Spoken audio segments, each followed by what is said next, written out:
Shri George Podippara, ഈ U D എഫിലേക്കുള്ള P V അൻവറിന്റെ പ്രവേശനത്തിനുള്ള പ്രധാനപ്പെട്ട തടസ്സം, നേതാക്കളിൽ പലരും സാങ്കേതികമായ ടെക്നിക്കാലിറ്റീസ് ഉണ്ട്, അതിന് കുറെ ഫോർമാലിറ്റീസ് ഉണ്ട് എന്നൊക്കെ പുറമേ പറയുന്നുണ്ടെങ്കിലും യഥാർത്ഥത്തിൽ ധൈര്യത്തോടുകൂടി പി വി അൻവറിന് ഒപ്പം കൂട്ടാൻ കഴിയുന്ന ഒരു സാഹചര്യം യു ഡി എഫിന് ഇല്ല എന്നതാണോ?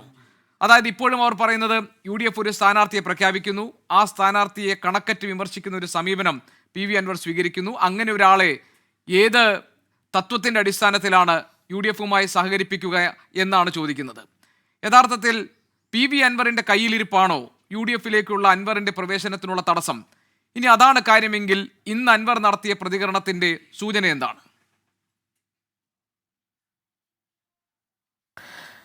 ഗോപികൃഷ്ണൻ, വളരെ കൃത്യമായിട്ട് നമുക്ക് പറയാൻ കഴിയും, പി വി അൻവർ യു ഡി എഫ് പ്രവേശനം ആഗ്രഹിക്കുന്നുവെങ്കിൽ അദ്ദേഹം സംസാരിക്കേണ്ടത് ഈ രീതിയിലായിരുന്നില്ല. ഏറ്റവും പ്രധാനപ്പെട്ട പ്രശ്നം നമുക്കറിയാം, അദ്ദേഹം ഇടതു മുന്നണിയോട് വിട ചൊല്ലി അല്ലെങ്കിൽ ആ മുന്നണി വിട്ട് മറ്റ് പാർട്ടികളെ കൊണ്ടാക്കാൻ ശ്രമിക്കുന്നു, അദ്ദേഹം ടി എം സിയുടെ ഭാഗമാവുന്നു. ഇങ്ങനെയെല്ലാം കഴിഞ്ഞിട്ട് അദ്ദേഹം ആദ്യം തന്നെ പറഞ്ഞത് എന്താണ്?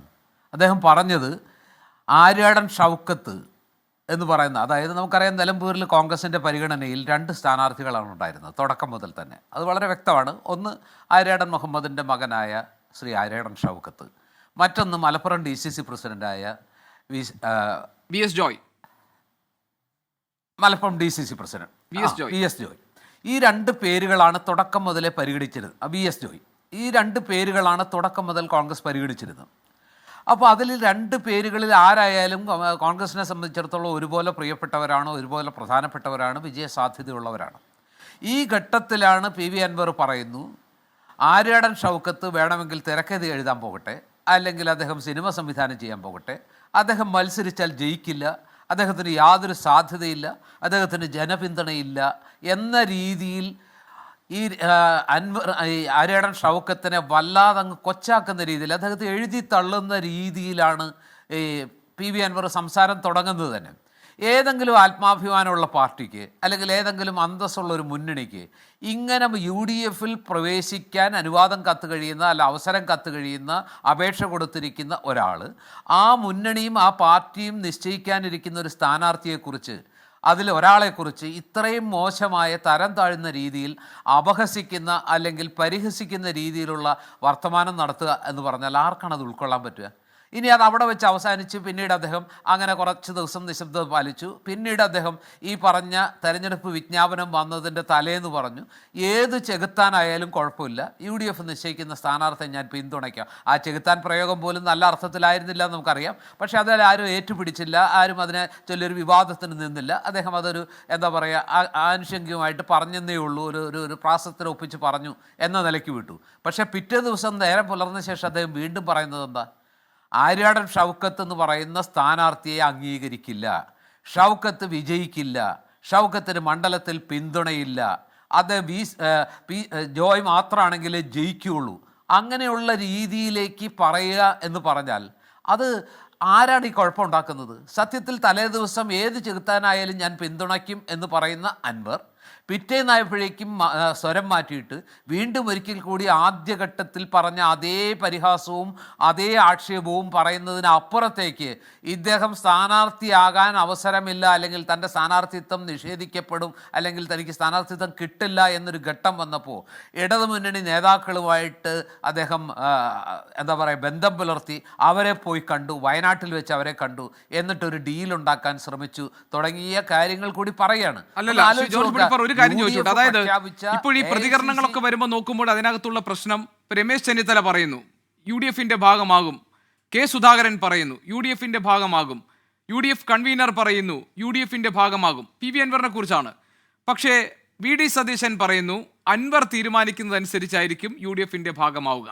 അപ്പോൾ ഒരു ഭാഗത്ത് കെ മുരളീധരൻ, രമേശ് ചെന്നിത്തല, കെ സുധാകരൻ, യു ഡി എഫിന്റെ കൺവീനർ എന്നിവരൊക്കെ ഒരേ സ്വരത്തിൽ പറയുമ്പോൾ യു ഡി എഫ് ചെയർമാനായ പ്രതിപക്ഷ നേതാവ് വി ഡി സതീശൻ പറയുന്നു ഞാൻ ഇന്നലെ പറഞ്ഞ കാര്യങ്ങളൊക്കെ യു ഡി എഫിൻ്റെ കൂട്ടായ ആലോചന ഉണ്ടായ തീരുമാനങ്ങളാണെന്നാണ്.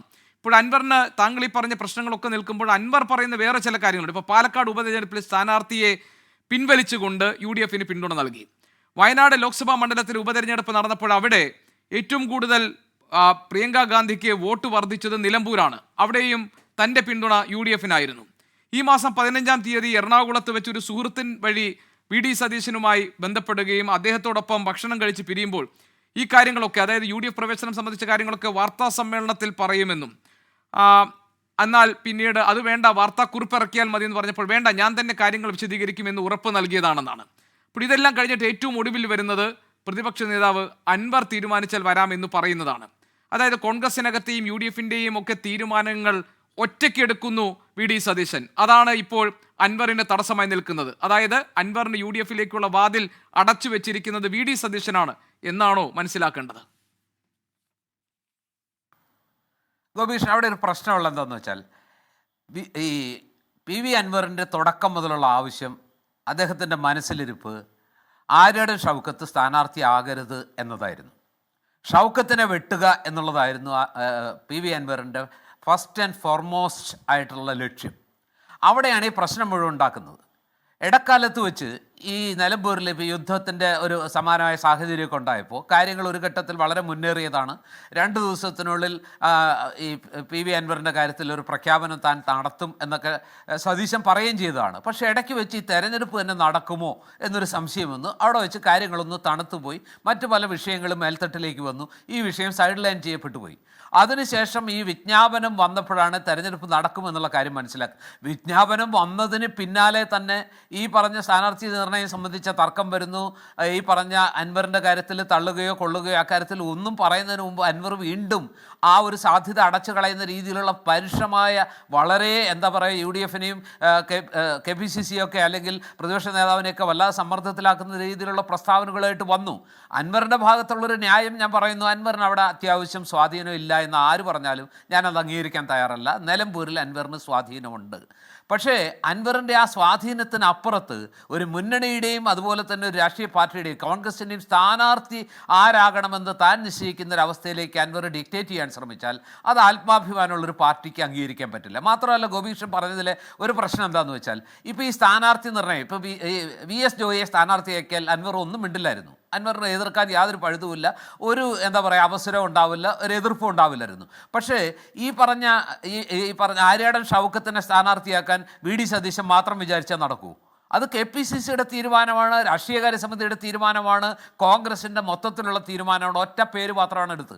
അത് VD സതീശൻ്റെ മാത്രം തീരുമാനമാണോ? അല്ലല്ലോ. അത് യുനാനിമസ് ആയിട്ടുള്ള ഒരു ഡിസിഷനായിരുന്നു. അത് ആ ഒറ്റ പേരാണ് AICCക്ക് എന്നത്. ഏതെങ്കിലും രീതിയിൽ കേരളത്തിൽ നിന്ന്, KPCCയിൽ നിന്ന്, അല്ലെങ്കിൽ കോൺഗ്രസ്സിലെ ഇപ്പോൾ ഈ പറയുന്ന രമേശ് ചെന്നിത്തലയുടെയോ അല്ലെങ്കിൽ സുധാകരൻ്റെയോ അതല്ലെങ്കിൽ മറ്റാരുടെയെങ്കിലും ഭാഗത്തു നിന്ന് എതിർപ്പുണ്ടെങ്കിൽ ആ ഒരു എതിർപ്പിൻ്റെ സ്വരം AICCയിൽ എത്തില്ലായിരുന്നു. ഇതൊന്നുമില്ലാതെ AICCയിൽ ഒറ്റ പേര് ഇല്ലെന്നു. AICC മണിക്കൂറുകൾക്കൊക്കെ ആ സ്ഥാനാർത്ഥിയെ പ്രഖ്യാപിക്കുന്നു. ആ ഘട്ടത്തിലൊന്നും സതീശൻ ഒറ്റയ്ക്ക് തീരുമാനമെടുത്തെന്നോ സതീശൻ്റെ സ്ഥാനാർത്ഥിയാണെന്നോ ഒന്നും ഒരു ആരോപണം വന്നിട്ടില്ല. പക്ഷേ ഇപ്പോൾ അൻവർ ഈ കോലാഹലം ഉയർത്തിയോടുകൂടി അൻവറിനെ സപ്പോർട്ട് ചെയ്യാൻ ആൾ വരുന്നു. ഈ കലക്കവെള്ളത്തിൽ മീൻ പിടിക്കുകയാണ്. ഇന്നലെ വരെ ഒരുവിധ എല്ലാ കോൺഗ്രസ്സുകാരും വിശ്വസിച്ചത് കോൺഗ്രസിൻ്റെ ആത്മാഭിമാനം ഉയർത്തുന്ന അന്തസ്സുള്ളൊരു തീരുമാനമാണ് അൻവറിൻ്റെ കാര്യത്തിൽ എന്താ പറയുക കോൺഗ്രസ് എടുത്തിരിക്കുന്നത്. അൻവർ അല്ല സ്ഥാനാർത്ഥിയെ നിശ്ചയിക്കേണ്ടത്. നിശ്ചയിച്ച സ്ഥാനാർത്ഥിയെ പിന്തുണയ്ക്കുക എന്ന ദൗത്യത്തിനപ്പുറത്ത് സ്ഥാനാർത്ഥിയെ ഡിക്റ്റേറ്റ് ചെയ്യേണ്ട കാര്യം അൻവറിനില്ല. അല്ലെങ്കിൽ UDFും കോൺഗ്രസും നേരിടേണ്ടി വരിക വിധേയൻ അൻവർ തീരുമാനിച്ചു, അൻവറിന് വിധേയനായി. അൻവറാണ് UDFിനെയും കോൺഗ്രസിനെയും നിയന്ത്രിക്കുന്നതല്ലേ ഈ തെരഞ്ഞെടുപ്പിലെ ഏറ്റവും വലിയ വിഷയമായിട്ട് ഇടതുമുന്നണി ഉയർത്തുക. പക്ഷേ ഇന്നിപ്പോൾ കാര്യങ്ങൾ മാറി മറിഞ്ഞിരിക്കുന്നു. അതെന്തുകൊണ്ടാണെന്ന് എനിക്കറിയില്ല. കോൺഗ്രസിനകത്ത് ഇപ്പോൾ ഈ രീതിയിലുള്ള ഒരു സമീപനം വന്നത് VD സതീശനെ അടിക്കാൻ ഒരു വടി കിട്ടിയ ആഹ്ലാദത്തിലാണോ കോൺഗ്രസിൻ്റെ നേതാക്കൾ? ഇതാണ് കോൺഗ്രസിൻ്റെ പ്രശ്നം. ഇന്നലെ വരെ ഇല്ലാതിരുന്ന ആത്മാഭിമാനം ഉയർത്തിയ നടപടി എന്ന് കോൺഗ്രസിനകത്ത് പൊതുവികാരം ഉയരുകയും ഇന്നായപ്പോഴേക്കും അത് മാറിയിട്ട് അല്ല, ഞാൻ പറഞ്ഞത് സ്ഥാനാർത്ഥി പ്രഖ്യാപനം എന്നത് കോൺഗ്രസിനകത്ത് അല്ലെങ്കിൽ UDFിന്റെ കൂട്ടായ തീരുമാനത്തിൽ അവരുടെ വിലയിരുത്തലിൽ അൻവറിനെ പരിഗണിക്കാതെ എടുത്തു. ശരി, അതെടുക്കാമല്ലോ. വലിയ ശക്തമായ മുന്നണി, ഒരു കോൺഗ്രസ് പോലെ ഒരു പാർട്ടി അവർക്ക് എടുക്കാം. പക്ഷെ അൻവറിനോടുള്ള സമീപനത്തിൽ ഈ അൻവറിനെ എടുക്കുന്ന കാര്യത്തിൽ എന്തുകൊണ്ട് ഈ സമീപനം എന്നതായിരുന്നു അൻവർ ഉന്നയിച്ച ചോദ്യം. അതിലേക്കാണ് നമ്മൾ വരുന്നത്. ഞാൻ ഡോക്ടർ സരിനിലേക്ക് ഒന്ന് പോയിട്ട് വരാം.